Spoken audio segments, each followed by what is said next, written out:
बिस्मिल्लाहिर्रहमानिर्रहीम। अस्सलाम वालेकुम dear students,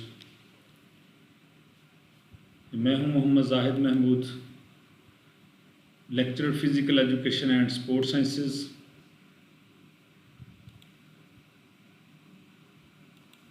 the Islamia university of Bahawalpur.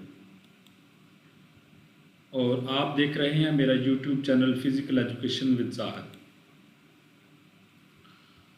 आज हम बात करेंगे निक विजोग के बारे में। निक विजेक जो है ये एक ऑस्ट्रेलियन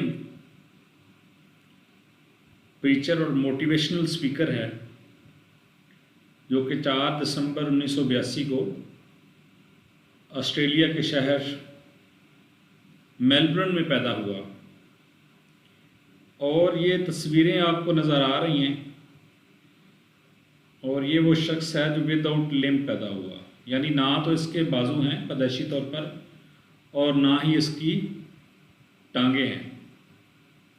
लेकिन इसके बावजूद भी ये कितना कामयाब शख्स है, आज हम इसके ऊपर बहस करेंगे।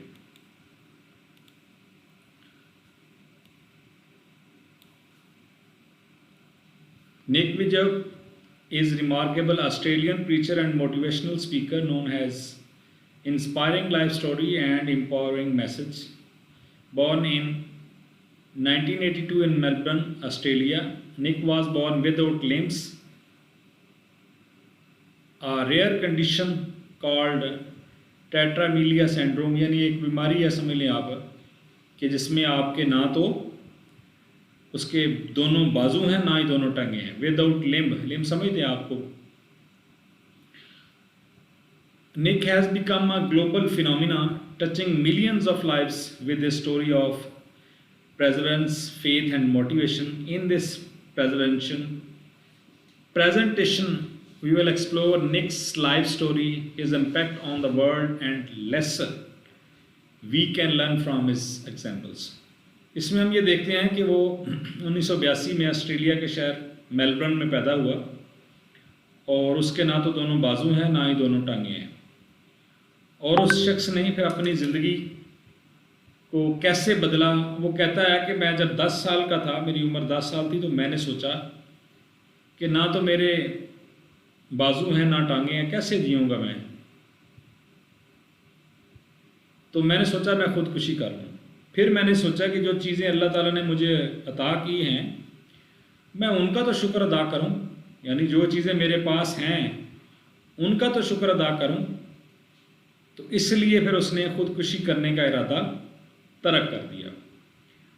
अब मैं यहाँ मिसाल देना चाहूँगा कि अब हम अपने मुल्क की हालत देख लें कि हम रोज़ाना सोशल मीडिया के ऊपर देखते हैं कि बहुत बड़ी तादाद में बड़े बड़े शहरों में हमारी जो पुलिस है वो जाली जो माजूर बने हुए हैं उनको चौकों में से उठाती है। कोई किसी चौक में बैठा हुआ है, किसी ने टांग बांधी हुई है, किसी ने ऊपर पट्टी की हुई है, और किसी ने वैसे ही ऊपर पट्टी लपेटी हुई है, किसी ने मुंह के ऊपर, किसी ने टांग के ऊपर, किसी ने बाजू के ऊपर। और हम जो है जो नहीं भी माजूर वो भी मांगना शुरू कर देते हैं। और जो माजूर हैं जिनको किसी कमी कोताही या तो कुदरती तौर पर है या किसी इंसिडेंट की वजह से है, तो उन्होंने भी यही पेशा अपनाया है कि हमने अब मांगना है और कोई काम नहीं करना।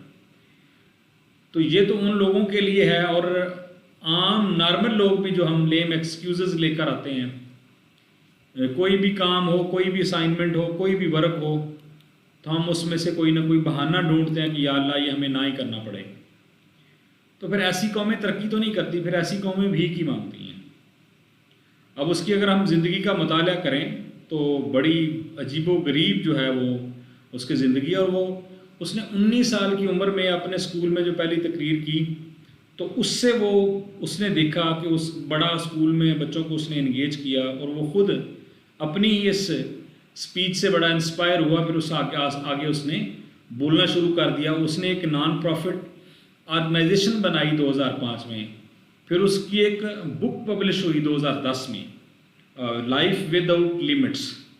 और ये बड़ी ही पूरी दुनिया में इसको पजीराई मिली इसकी बुक को। अब ये देखें, हमारे किसी के हाथ पे चोट लग जाए या कोई थोड़ा सा भी इशू बन जाए तो वो स्पेशल पर्सन का सर्टिफिकेट बना के ले आता है कि मैं तो कुछ नहीं कर सकता, अब सरकार ही करेगी जो भी करना है। तो अब ये देखें, वो शख्स बुक्स लिख रहा है जिसके हाथ ही नहीं है। अब उसकी एफर्ट है, ज़रूरी नहीं है कि हर चीज़ उसने कलम से ही लिखनी है। बेशक आज जदीद दौर में आप कंप्यूटर का इस्तेमाल करते हैं मतलब टाइपिंग के लिए, तो फिर भी आपको हाथ चाहिए, हेल्पर चाहिए, और सबसे बड़ी चीज़ जो है वो आपको थाट्स चाहिए। और अगर आप इस नज़रिए से हैं कि मैंने कुछ करना है तो फिर आप विदाउट लिम्ब भी आप कुछ कर सकते हैं। लेकिन अगर आप इस सोच के साथ हैं कि अब हमने कोई बहाना ढूंढना है, कुछ भी नहीं करना है, तो फिर आप माशाल्लाह सारा कुछ होने के बावजूद भी कुछ नहीं करेंगे। अब उसकी ज़िंदगी का मैसेज ये कहते हैं कि Nick's message is centered on faith, hope and resilience, यानी उसका अकीदा और उसकी उम्मीद है। नंबर 1 पे अकीदा से मुराद थिंकिंग, सोच है, और जैसे आप सोचते हैं फिर उसके बाद वैसी आप उम्मीद भी करते हैं और वैसा आप रिएक्ट भी करते हैं। जैसा आप सोचते हैं वैसा ही आपके एक्शंस भी होते हैं। अच्छा सोचेंगे, मुस्बत सोचेंगे, तो उसके आपका अकीदा भी ठीक होगा और आपके एक्शंस यानी जो आप अमल करेंगे वो भी पॉजिटिव होंगे, और पॉजिटिव अमल ही कुछ रिजल्ट वापस लेकर आते हैं। Next speech and videos have reach millions of the people world wide. उसकी जो वीडियोस हैं पूरी दुनिया में वर्ल्ड वाइड में जानी जाती है, यहाँ तक कि वो 60 ममालिक के में जो वहाँ के चीफ एग्जेक्टिव्स हैं, CEOs, डिफरेंट मल्टीनेशनल कंपनीज़ के CEOs, और 60 ममालिक के कहीं पे प्रेसिडेंट्स और वज़ीर आज़म वगैरह के उनके सामने वो स्पीच कर चुका है, उनको जो वो अपनी स्पीच पेश कर चुका है। ये बड़े एजाज़ की बात है, ये कोई छोटी बात नहीं है। His organization Life Without Limbs has impact the lives of the people with disabilities around the world. उसकी जो ऑर्गेनाइजेशन है उसने उम्मीद दी उन लोगों को जो कि डिसेबल हैं या पीपल विद स्पेशल नीड्स हैं, जिनको अब कह लें कि किसी कोई जिस तरह पढ़ते हैं आप स्पेशल एजुकेशन में 4 तरह की जो मेन डिसेबिलिटीज़ हैं उनमें से कोई भी एक है।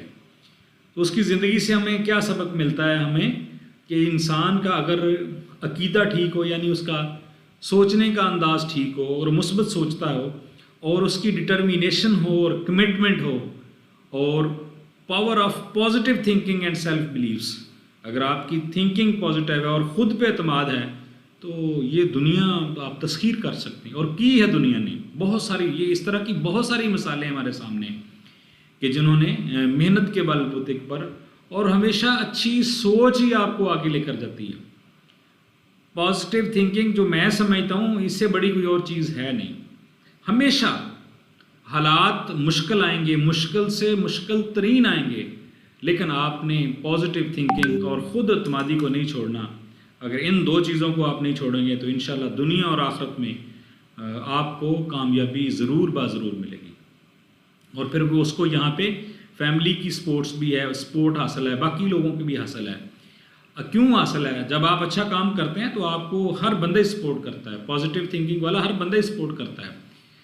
लेकिन अगर ये कि लेम एक्सक्यूज़ेस हम ढूंढेंगे, और जो अनफॉर्चुनेटली हम पाकिस्तान में तो इसी तरह के मामलात हैं, तो फिर आगे आप देख लें कि फिर हम हर मुल्क में जो भी हुकूमत आएगी, जो भी लोग आएंगे, जहाँ पे भी आएंगे, तो मांगे तांगे से काम चलाएंगे, तो उसके रिज़ल्ट आपके सामने हैं।